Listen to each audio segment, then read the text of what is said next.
all you need to do to make 10,000 a month, if all you need to do is just find 10 businesses and charge them 1,000 each. I don't understand. If you're not making money, then what the hell are you doing?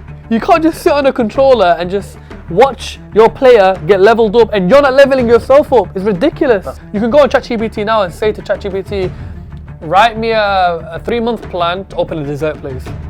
And he'll do it. I'm gonna drop a bombshell, bro. Go on.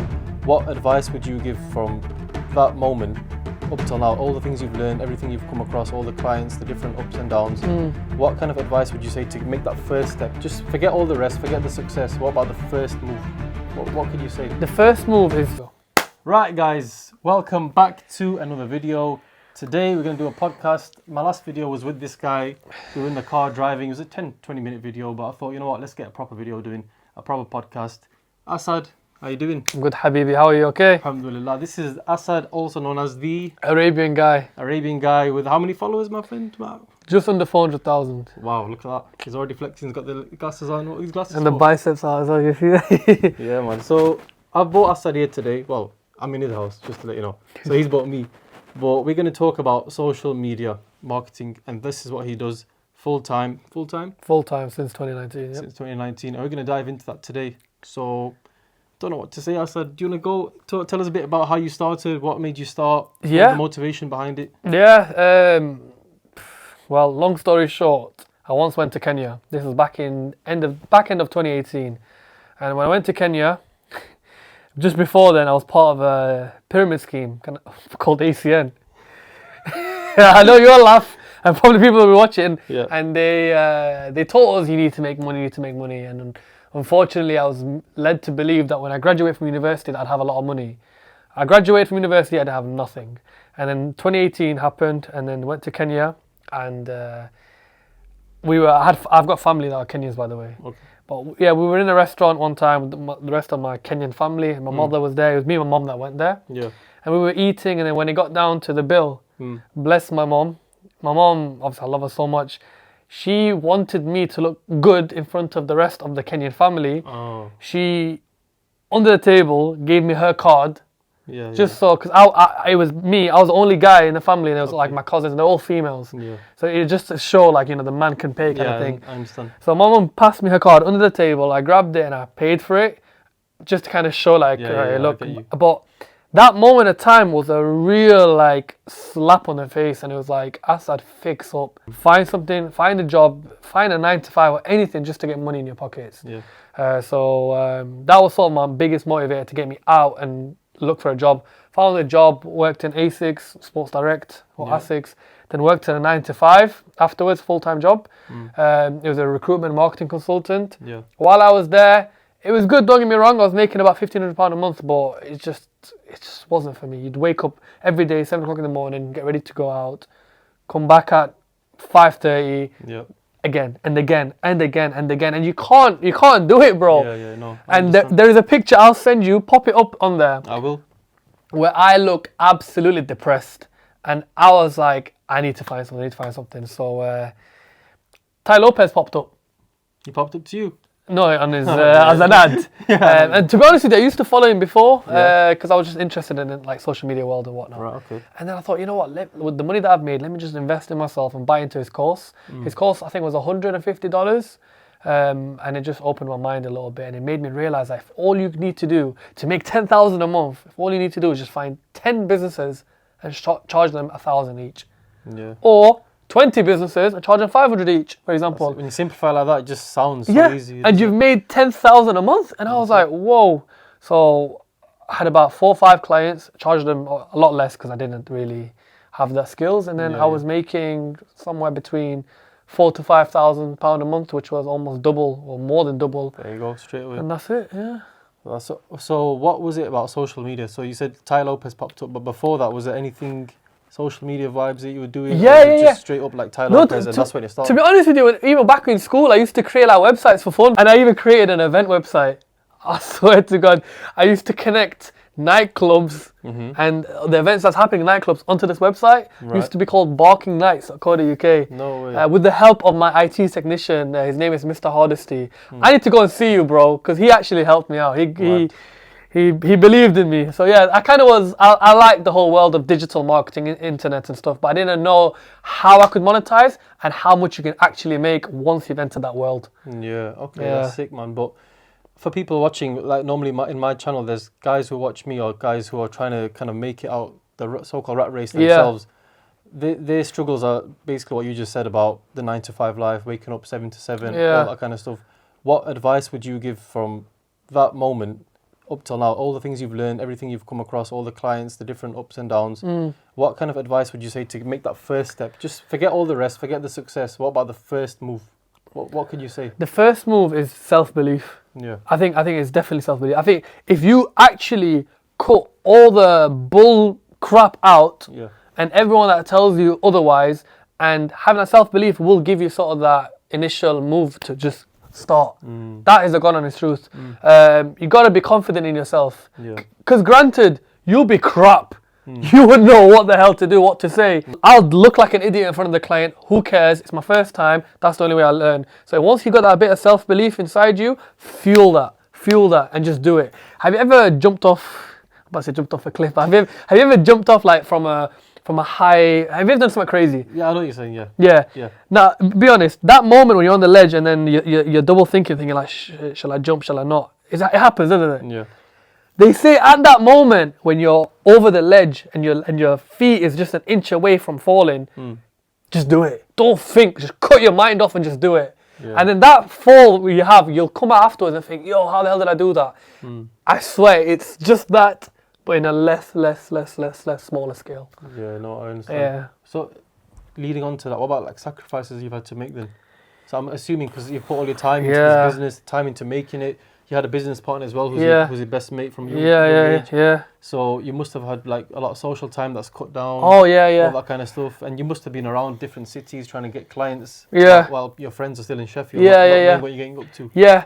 I realised one thing. I realised that you need to cut off most of your social kind of things that you'd like to do. So usually you'd go social gathering, you'd go to the cinema with your boys, you go partying if that's what you kind of like to do. Games, all that kind of stuff. Yeah, PlayStation, of course, 100%. You have to cut that off, and you have to dedicate so much hours in what you do. Bro, I used to finish 9 to 5, 5:30, I used to come back home. I used to get in my car, shoot off straight to Bradford. I swear to God, I'd have a meeting at 7 o'clock. And I'd stay there, and meetings with Pakistani people, not just Pakistani people, actually Arab people, all of them, yeah. It's not just a normal meeting, it'll drag on for hours, yeah? Because you'll talk about... You'll talk for an hour, then you'll eat, then you'll finally get to the 5 minute chat. Yes. Do you know what I mean? That's it. I mean, don't get me wrong, I loved it. But it was that, but I'd have multiple meetings back to back to back. I would finish from Bradford at like 12, half 12 in midnight. And then I'd have to come back to Sheffield 1 hour, and I've got work the next day. I did that for 3 weeks straight. 3 weeks straight? 3 weeks straight for it to kind of, for me to start making that bit of money where I thought, okay, great. So, yeah. You know, the fact that you just said 3 weeks, you'd think you'd say 3 years, but he said he accomplished that in 3 weeks. Yeah. It just shows if you dedicate yourself. In this, like, if you think about it, 3 weeks is what, 21 days? It's not a long time. It's nothing. It's not a long time. So maybe what he's saying, it could take 21 days if you dedicate yourself. You potentially can see some results. Clientele, when you started to experience different kinds of managers, different kind of people. Yeah. How was that experience like talking to different obviously, like you said, there's so many different types of managers out there. There's Pakistanis, there's Arabs, there's every single ethnicity you can imagine, different cultures, backgrounds. How do you have to like navigate yourself and adapt to their style in order to kind of land there? Now, crazily enough, is that regardless of what race, what religion, these owners, these clients that I've had, they all have one thing in common. They're very entrepreneurial. So this one commonality is what you can kind of like take and move forward with it. By me hanging about with these clients and having these meetings with all of them, and they've got the entrepreneurial flair that I'm just learning. I'm looking like, wow, look at this, look at what they've got. Made me realize like, come on, like I'm with my friends, I'm like, I swear it sounds bad if my mates see this, but it's like, we need to level up. Yeah. We need to be sat on tables with these people. Yeah. Because it opens up your mind. And bro, from every single one of them, like I said to you, they all have the entrepreneurial element. And every single one of them have that in common. And when you just sat there speaking to millionaires and people that are close to becoming millionaires, people that have like 10 restaurants, 5 takeaways, 4 dental practices, it's like, wow. And then you're surrounded with their network. Yeah. And you go in, you see their cars, their Ferraris, their Lambos, their mansions, and that is who you need to surround yourself with. And every single one of them had this thing in common. And they're very humble. Yeah. Most of them are, I'd say, very, very humble. Most of them. Most of them, yeah. I'd say most of them are humble. I'm guessing you've met some people along the way who maybe a bit arrogant, showboaty, I don't know. Yeah. Must See, I don't want to mention any names. No. Have you heard the term taproot? No. Is where basically, let's say I go through you to reach your networks. Okay. And then I've speak to that person to reach their network. That's what I want to do. Because in this nature of industry, clients come and go. So let's say I landed you as a client. Yeah. And you go ahead with me. My goal is to obviously do a really good job for you, but also find out your cousins, relatives, business partners that have other businesses. So it opens up more doors for me because anything can happen. You might not like my services, but I still have your other people. Yeah. You might not be able to afford my services anymore, but it's fine. I've got this person. Yeah. Let's say this. That's how you need to be thinking as a businessman. Always taproot, and also always offer. I'll give you some gems. Always offer them incentives. So for example, I'll tell my clients like, hey, if you introduce me to these other clients, then I'll knock off this a month for you. I like that one. So that take notes, people. Yeah. So that way they're obviously inclined to help you out, but also you've unlocked their network. Yeah. So yeah. Okay. So let's go back to the real deal now. Back in 2018 or 19 when you started. Yeah. Talk to us about your first ever client. That first phone call or what? How did it go? Okay. So first phone call was with a Coventry business owner. He was a shark, an absolute shark. Big up 351 restaurant in Coventry. I was actually speaking to the owner today. He was just sending me pictures of his new store, but he was an absolute shark, bro. And he was one of our first clients. It was just a call. I was in Coventry. I don't know what I was doing there. Called and I said, listen. So that was your first ever call? First ever call. So what made you think this is the moment right now? I need to start this. So I just was it like a sudden urge? This is it now, yeah. I learned what I had to learn from Ty Lopez's course. I learned what I had to learn. Yeah. And then I was a bit reluctant on the self-belief part where I was telling you, thinking to myself, oh shit, what if I get this call wrong? What if I start stuttering? What if he asks me questions? I thought, you know what? That example I gave you before the ledge, just don't think, just jump. Yeah. What's the worst that can happen? He hangs up. Yeah. No worries. Rang. Hey, my name's Asad. I'm just around the area. I do social media. I was just wondering if I can borrow 5-10 minutes of your time. He's like, yeah, come down. You've got half an hour. Bye. Literally. But I thought, wow, I've landed something. Went to go see him. Like, thinking, yep, I've got it here. I can teach him some stuff. Sat down, and it was like, I felt like I was in an apprentice meeting with Solid Sugar. He was just there. I remember he was like touching his head like this. And he was asking me questions. And he asked me a question, and he was just running through the numbers. And he was just saying to me, okay, listen, cut to the chase. How much percentage can you increase my business by? And I did not want to give him an answer. He was reluctant. No, he wanted me to give him a figure. And the number 20 just popped in my head. I said this to you before, didn't I? Yeah, in the last video. Yeah. And then he said to me, okay, so you can up my business by 200,000 in sales a year. And I was like, yeah.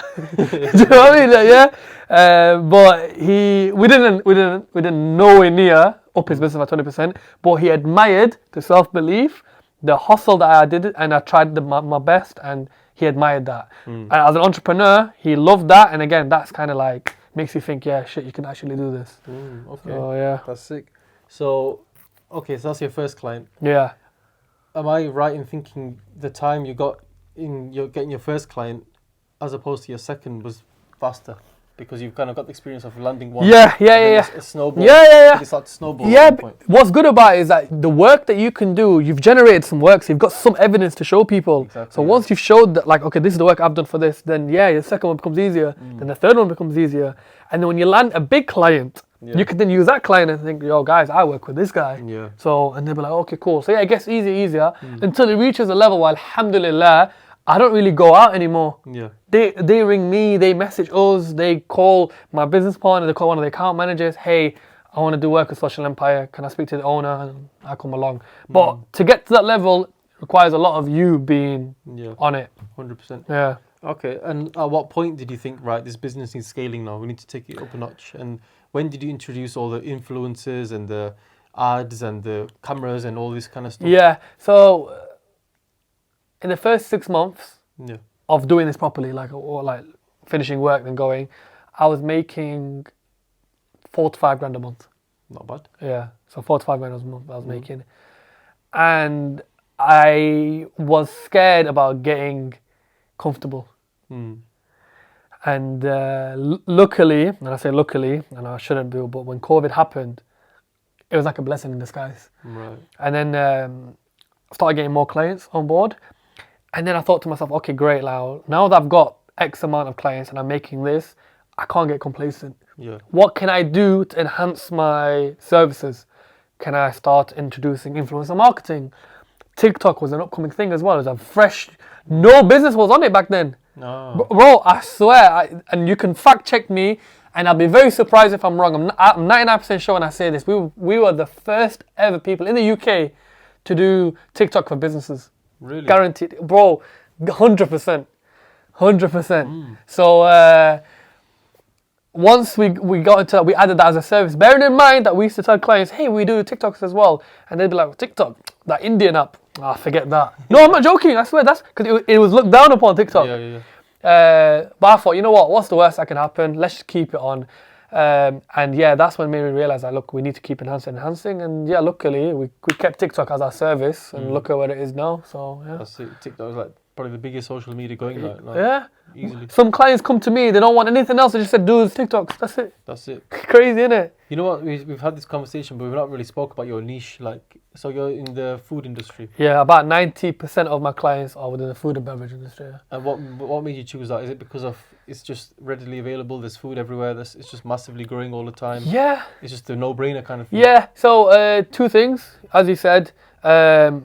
I love food. Firstly, secondly is that there's always food places popping off. Yeah. And when I was watching Ty Lopez's course, he was actually saying the businesses that you need to go for and the businesses you need to avoid. Right. Food is one of them. What did he say to avoid? Hair salons. Fair enough. Why? Yeah. He said that they don't make as much money to afford you. Yeah. And they will rely solely on you getting customers for them. But in social media, it's hard to do that in the first, second, third month. You can only achieve that in the 4th, 5th month. But what you can do is show actual numbers on their social media. But for hair salons, they're not really bothered about that. They want actual people, customers. Yeah. And I saw a post on Reddit as well, actually, about when you're going for a niche, you should pick the niche that makes the most money. Simple as that. Oh, yeah. It's just so simple if you think about it. No, it's true. Like you said, dental practices, they make a lot of money. So hell of a lot. They can afford your services and they'll afford to pay for the higher premium packages. What's better than all of them? Do you know what niche? Even better than food by a mile. What? E-commerce. Bro, if you can land an e-commerce client, even if you've got 2 of them, you're probably sorted for life. I'm not even joking. Serious? You can charge one 5 grand. So to do what? What do you mean? To generate sales for them digitally. I see. Yeah. So like email marketing, all that kind of stuff? Yeah, but primarily ads, I'd say. So generating ads that lets people click, purchase. Right, I see. So you're right, because I was watching a YouTuber, forgot the name, but he does e-commerce and he just kills it. Kills it. I'm talking about they turn over millions. Yeah. And there's no headache. Genuinely, there's no like them ringing you, because what you can actually see as well, you can see this is how much money you've spent on ads. This is how much people have added to basket and how much have purchased and what the return on investment is. Oh. So you black and white in front of the client, and the client will know that you've generated X amount of customers for them. So it's a win-win. Of course. He's going to continuously pay you as long as he's making more than what he's giving you. Right. Okay. But it's very hard to get. Yeah, I was going to say, have you ever looked into in that side? I've had 2 e-commerce clients. Then they decided to do in-house. Oh, so but nearly there. I was nearly there. Are you trying to pursue that? Are you trying to find any e-commerce? To be honest, I'm definitely open, because, like I said, one e-commerce client will make you the same of having 5 restaurants and less headaches. So it's a no-brainer. Yeah, 100%. It's a no-brainer.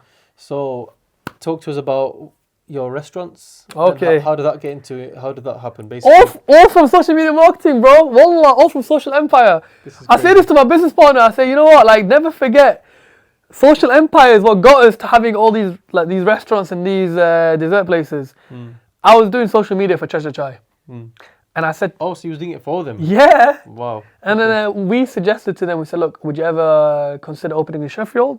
They said, "Yeah." The owners, by the way. They said, "Yeah." I said, "What about if we was to run it?" They were like, "Yeah, cool. We'll show you what's what." And they were actually very good owners, and they were very supportive. So we were like, "All right, cool. Let's get into a franchise agreement with them." Okay. And we did. And the good thing about it was that you can learn from them because it's our first entry point into the whole food and beverage world. Yeah. So once we've learnt what's what, we opened Treasure Chai. Great success. And end of the day, we do their social media, so we knew that we could do a good job. Yeah. From there, we got into a little bit of a understanding of how the food works and how the logistics behind customers and how to get 5-star hygiene and all that. Yeah. We learned. And then we were well equipped. And next door to us was up for sale. So we thought, you know what, should we just take it? Yeah. We took it without knowing what we wanted to do with it, but we just knew that it was a prime location. And if that was going to be listed online, people were going to be bidding some crazy amount for it. Yeah. So we jumped the gun well ahead of anyone. We took the idea, we took the building, the shop, sorry, and then we thought, okay, what should we do with it? And then obviously back then until now, spicy dip was a very popular, spicy dip chicken burgers was a very popular concept, and we managed to get the ingredients, the recipes, 18 different recipes. How does that work, by the way, to get the ingredients and recipes and all that stuff? Luckily, because you're in the social media world, you deal with a lot of food clients. You have got networks of people that are doing wholesaling, they're into cash and carry. People that actually own burger joints that sell spicy dip. Yeah. So you can speak to them, negotiate with them, and then we connected some dots together, and we managed to find out what the 18 recipes were. Oh, we tried 18 special recipes. Yeah. Can you give us them 18 on camera? Yeah, they're all edible. That's the best clue I'm going to give you. That's crazy. So, and that's Cali's, right? That's Cali's. What made you think of Cali's and the name and the colour scheme? To be honest with you, okay, so name-wise, as you know, the fried chicken world, there was all these American states. I don't know who made that up. Yeah. You got Miami's, you've got what they call it, Kansas, you've got New York's, you've got the new one, New Jersey's, you've got all these different. So we thought, you know what about California? No one's actually touched that. In California, you can play about with it more. It's pop culture, California, but we're currently named it California. So I thought, you know what, let's shorten it. And I was in the car and I thought, what about just Cali's?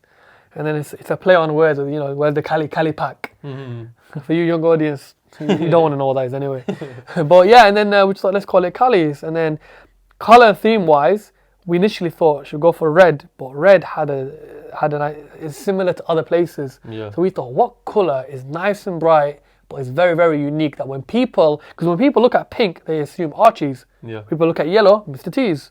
People look at orange, Frango's. That's so true. Red, Frankie's. Yeah. Do you know what I mean? Yeah. So we It's thought, about the branding. of course, and they've done it really well for each one. Yeah. So we thought, you know what, if we think of something like turquoise colour, what would people think of? And back then there was nothing. But now, hopefully, when I say turquoise, people should be like, oh, like Cali's. Yeah. And funnily enough, there have been some places that have opened up turquoisey colour. So you think they're probably watching you now, yeah? Yeah, of course. Okay. Imitation's the best form of flattery, innit? That's it. So we've spoke a lot about your success and how you've come up through social media and the restaurants, but let's talk about the failures now. Yeah. The parts where you thought, okay, you know what, this is too overwhelming. Maybe I can't do this, unless you're not like that as a person. But there must have been times where you're thinking, you know what, this is tough. I've just been rejected 20 times in a row. Yeah. How did that feel? Look, we're humans, right? Of course you're going to feel like, oh my God, like you're going to feel down. And the amount of rejections I've had, obviously first time round, it's like a bullet to the chest. But after a bit, once you keep doing it, it's the idea of knowing every single no gets you close to yes. Yeah. And I repeat, every single no gets you close to yes. So, yeah, if it didn't feel good, but I thought, you know, the next one might be it. Ring, no. Again, it didn't really feel so good. Third one, fourth one, fifth, and then the sixth one would be like, yeah, cool, come to a meeting. So that would motivate you a little bit. Yeah. And yeah, you become desensitized to feeling a bit rejected as more you do it. But I'd say the biggest failure was, see, it's not failure if you learn from it, right? Yeah, of course, yeah. But it's definitely the rejection. It is definitely. But yeah, when you start to do it more, you become more confident and you become desensitized to feeling rejection. Only thing is with agencies, right? It's all about customer retention. So Yeah. what about if you've got a restaurant now and you've doing content for them for a month, and then they realize, you know what, we can probably do this ourselves. Which some have. Let's leave them now. Yeah. So how do you like have the basically retain customers to give you monthly income every So you time? can apply contracts. Okay, cool. And we've learned that, by the way. We've learned in the hard way. Because unfortunately, there are clients that think, okay, great. Some of them are dumb enough to think, yeah, you come in for 1 month, do photography, do videography, do great work, and then goodbye. Yeah. But they can never match your own work. Yeah, but they think, you know what, you're just giving them a head start. Yeah. So some do that until we kind of sat on the table and thought, you know what, let's introduce contracts. Okay. So we do contracts now. Like how does contract work? It's just like a paper and... Yeah. But then, what about legally? How does it work legally then? Yeah, so ChatGPT is an amazing thing. Okay. You can agree with me. If you typed in ChatGPT, create me a legally binding form which states that a client in the social media marketing industry has to be my client for X amount of months, it'll generate you one, yeah? Yeah. And that contract is actually binding by law, and you can actually, if anything happens, take it to court. So when they know that they've signed that, they're more reluctant to do any dodgy ones on you. Yeah. And I would recommend that because unfortunately... That's a good tip, that. Yeah. So basically all you've got is a paper, just in case. Yeah. So there's nothing legal about it. There's nothing in the rule books. It's just... Yeah, but that paper can become legally binding. So for example, if a client does decide to leave and I wanted to pursue it... It definitely can become legally binding. Yeah. Okay. Because they've signed it, they've dated, and it's a contract. It's officially a contract between two parties. Right. Okay. And they would sign that, they would agree to that, and if they don't abide by it, you can actually take them to court and say. And most of owners cannot be bothered for you to take them to court, so anything like that. So they know well away in advance of what they're getting themselves into. So are you like contract only now? Is that your your motto, contract only, man. That's a very good tip. Yeah. I'm gonna be stealing that one as well. Yeah, no, of course. That's a good one. That contracts only, guys, because like you said, at least it gives you that kind of for the next foreseeable amount of months you will have something going, basically. And you can keep snowballing up on it, build leverage. As a business, you should always know ideally what your next 3 months cash flow is. Yeah. Ideally, it's good to know. Otherwise, you're not as prepared or not as planned. How did you approach building a team? So it's you and Adam, two guys. Yeah. So how did you branch down and get your graphic designers, your videographers? I met Eddie yesterday. Yeah. You know what I mean? You got guys. Once you're in the field, you kind of know what you're missing out, like what you need. So for example, it'd be only you doing everything. Yeah. But after a bit, you'll realize your graphic design ain't as good. You need to get a graphic designer. Yeah. Then you'll realize you can't keep posting regularly for the business. You need to focus on getting clients. Guess what? You need an account manager. Okay. And then you'll realize, okay, so some clients, majority of them will be asking you for photo shoots. And you want to show good shit. You don't want to show the pictures that they already have. Yeah. So you think, okay, great, I need a photographer now. So you'll start to pick out and realize, okay, these are the kind of people that I need. And then in terms of getting them, Instagram is a good idea. You can find a lot of photographers, a lot of videographers. You reach out to them, create a deal with them. Yep. With account managers, we were lucky enough that my business partner's wife was a very good account manager. She was very good at brand building, logo design, posting regularly and speaking to influencers. Nice. So we offered her the job. But we've also found other people through just normal avenues of Indeed.com, typical... Fiverr, Upwork? Upwork for graphic designers and stuff. Yeah. That'd be a good shout, yeah.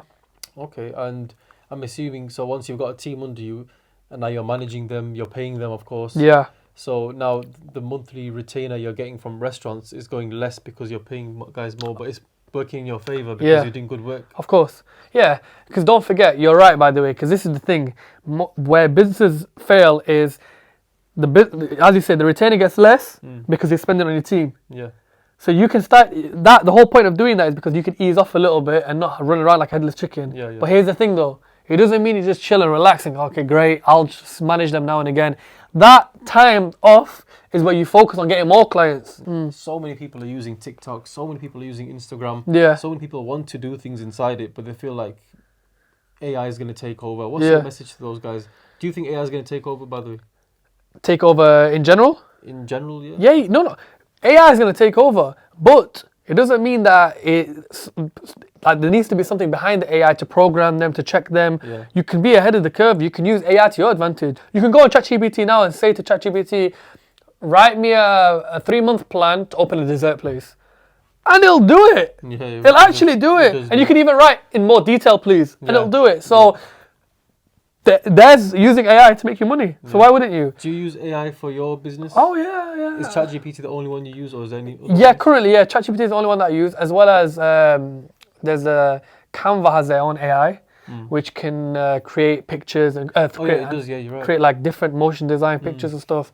You can say, for example, draw me Homer Simpson eating a burger. Yeah. And it'll draw you or even animate it for you. So yeah, AI is very, very good. And it does it to a good level? Yeah. You can do it to a very good level. Fair enough. But yeah, message to the youth. Go on, give your message. Drop the consoles. Honestly. Black Ops 6 is out though. Bro, Black Ops you're 6 only allowed to play Black Ops. No, listen, I'm gonna say something controversial. It's not even controversial. You're only allowed to play Black Ops 6, if you're making a minimum of $2,000 a month. You heard it here from No, seriously. If you're not, I didn't say it, he said if you're not, then put the controller down. Yeah. Pick a pen and pick a laptop, and find out an idea and a piece of paper to find out an idea of what you could do to make money. Because I don't understand. If you're not making money, then what the hell are you doing? You can't just sit on a controller and just watch your player get leveled up and you're not leveling yourself up. It's ridiculous. That's a good No, one. I'm like, bro, getting me started. Like in GTA, I'll never forget. My boys are like, yeah, guess what? Yeah, I've managed to get about, I did this mission, got $500,000. You should see my car collection. And it's like, bro, do this in real life. Then I will come and I'll shake you and I'll give you a kiss on the forehead. Honestly, you're leveling crap. You're not leveling yourself. Yeah, man. That's true. Yeah. Away from business, let's talk more about you now. Okay. Your childhood. Yeah. How were you as a kid?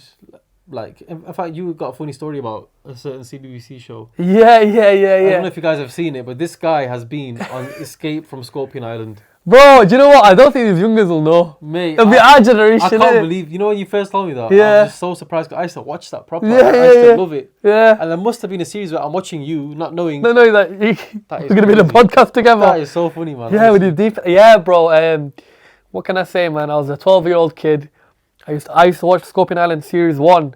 And it's like where you go to Australia and you do like challenges. It was like I'm a Celebrity to Get Me Out of Here. Yeah. But for kids. Minus elimination. And I looked at it and then right at the end, it said, this season is finishing. If you're interested in joining the next season, go on CBBC/Be on a Show. I even remember the URL. Wallah, it was CBBC/Be on a Show.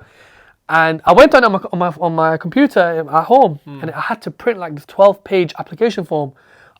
We didn't have a printer at my house. I went to my school and I printed it off there. It cost me like 20p to print off like 12 papers. Wallah.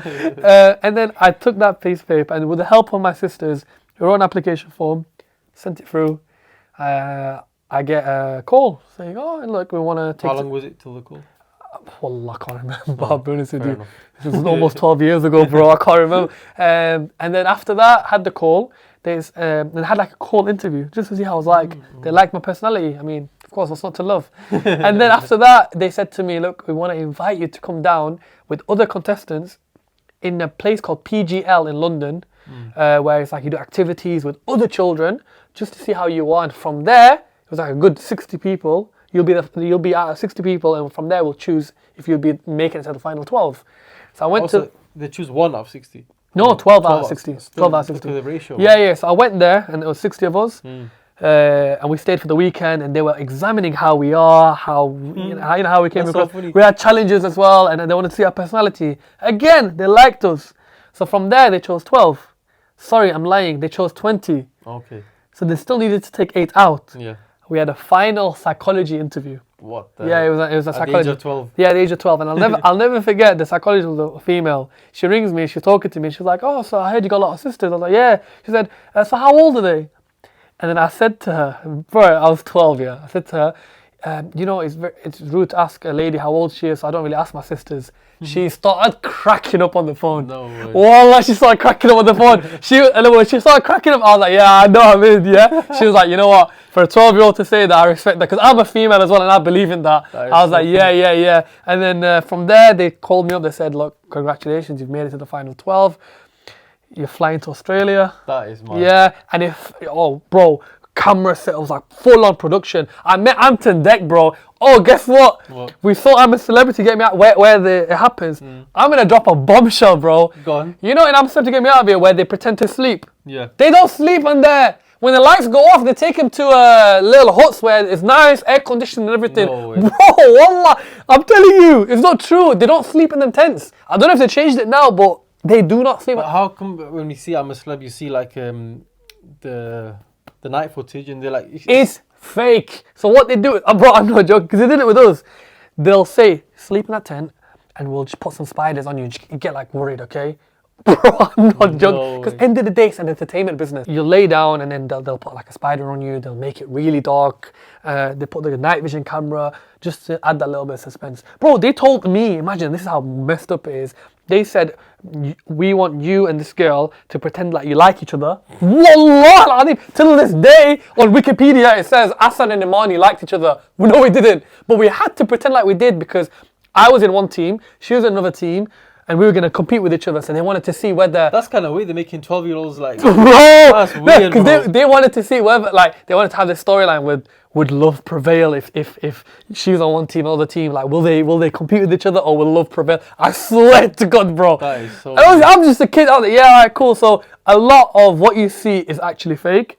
Wow. The island that we went to wasn't an island. It wasn't shaped as a scorpion. It was in Australia. That's it. I said before we cut it off, you have started your new course.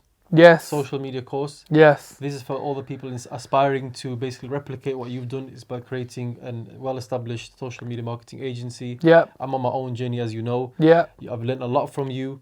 Maybe you've learned a lot from me. I don't know. Of course. I always learn. I always learn from everyone else. He does look to learn. And he's very unique as well, as you can tell by the sunglasses, the pink ones. What made you wear the pink ones today? My new branding, my new style. I hate being like, I like to be like, different. Yeah, like Tony Stark is sick. I love how he comes across, bro. And even he's got red shades, but I didn't want to go full raids, so I thought, let's make it pink. So he does like himself a bit. No. But Asad, appreciate your time. Thank you. Next time, inshallah, we'll do it again. I'm taking over Asad's business soon, and he's going to retire into the sunset. Inshallah. That's the plan. That's it. Asad. Habibi, thank you so much. I appreciate your time, and thank you. That's it, guys. See you in the next one. Peace.